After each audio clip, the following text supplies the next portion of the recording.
Hey guys, what's up? So first off, I would just like to ask you to like this video and please subscribe to my channel. I would greatly appreciate you if you did. So, this is part 2 of who is the best ruler in Game of Thrones.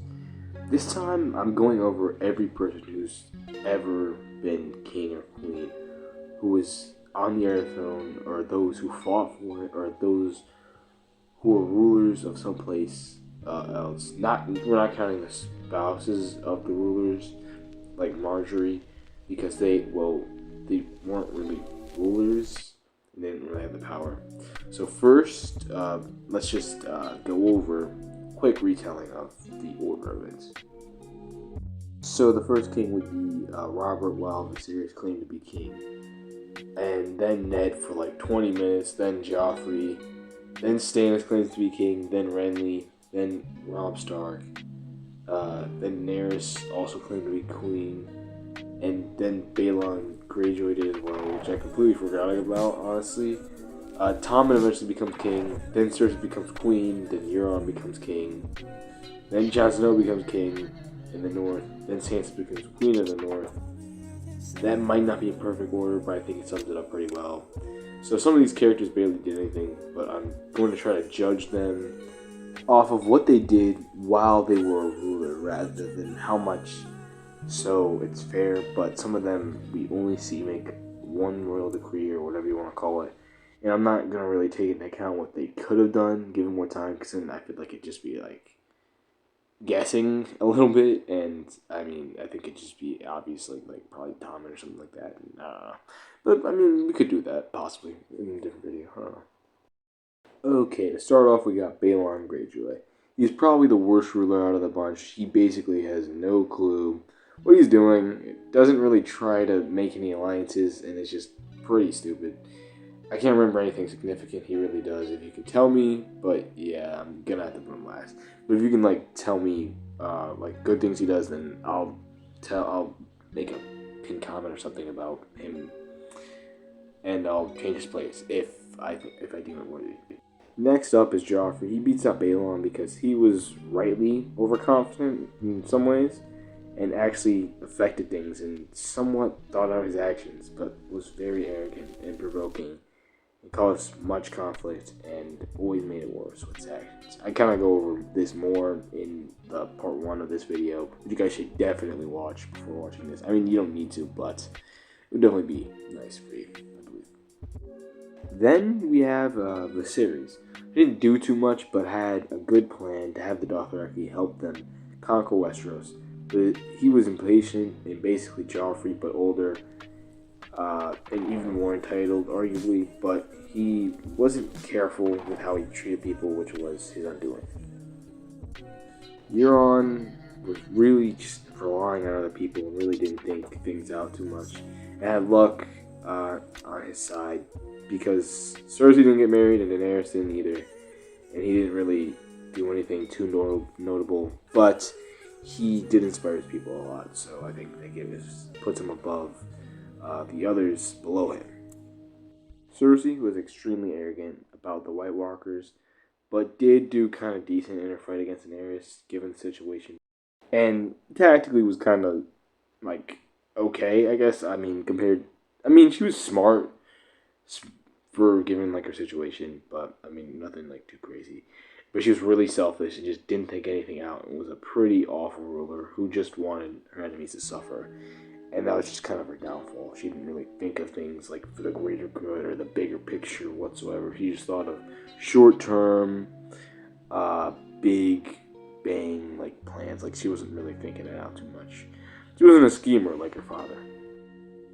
Tommen was a little too timid for a king and a bit naive, but he had a lot of potential as a ruler and was much more reserved and peaceful and thoughtful than many others on this list. Next up is Ned Stark. He only served for like 10 minutes, but he tried to do what was best for the realm, but it didn't work out and backfired horribly, so, he's here. But in all honesty, him like the next guy, his morals and his reputation basically just kind of held him back for doing what was best for the realm, probably. Mance Rayder. I almost forgot him. He kind of has the same problems as Ned, like too much pride and like honor a little bit, like because they just weren't willing to do what needed to be done. But I almost forgot him. But he united hundreds of thousands of wildlings, but didn't think out his plan too much and didn't really try to even make peace with the Night's Watch. He was a very good leader, but didn't think long term. But he was very wise, so that's why he. Robert Baratheon kept peace for all of his reign except for the Greyjoy Rebellion, which he handled pretty well and quickly. And kind of the Lannister-Stark feud right before his death, but he could have probably figured that out. But he died, so didn't work out too well for him. But he really wasn't too involved in running the kingdom at all. So his hand pretty much just did all that was happening, but the people did respect Robert a lot, and that's what kept them in line. Renly Baratheon. He's similar to his brother Robert, but a lot less violent and more involved in ruling, and he's much less of a temper, so he thinks out his words more, which is important for a king, and just a lot more thoughtful and kind and caring than Robert. All of those are good quality for a king to have, but he was a bit egotistical, and he probably should not have tried to become king, because, he was just being arrogant, and, wasn't the wisest, you could say. Next up is Robb Stark. He was winning every battle, he was loved by his followers, he was a just ruler, but man, he did some dumb shit, like let's not lie here. He killed the Karstark, which caused him to lose a huge amount of his men. I think it was like half or something like that, I can't remember. He married a different woman than the woman he was set up to marry, which ruined their alliance with the Freys, and that definitely backfired, you could say. And ruined their alliance with the Freys. He was also planning to attack Casterly Rock, which was just not really a good idea, being totally honest. Sansa didn't really do much, but she was much more thoughtful and less brash than the other Starks. She knows what makes a bad ruler, as she lived with bad rulers for years when she was in King's Landing, and learned from their mistakes. On to Jon Snow. He would probably be number one, but he didn't get the time. I know I'm not grading based off of the amount of good things they do, but he really just didn't have time to do good things because he was doing it for a month. And every action he did, I feel like was wise.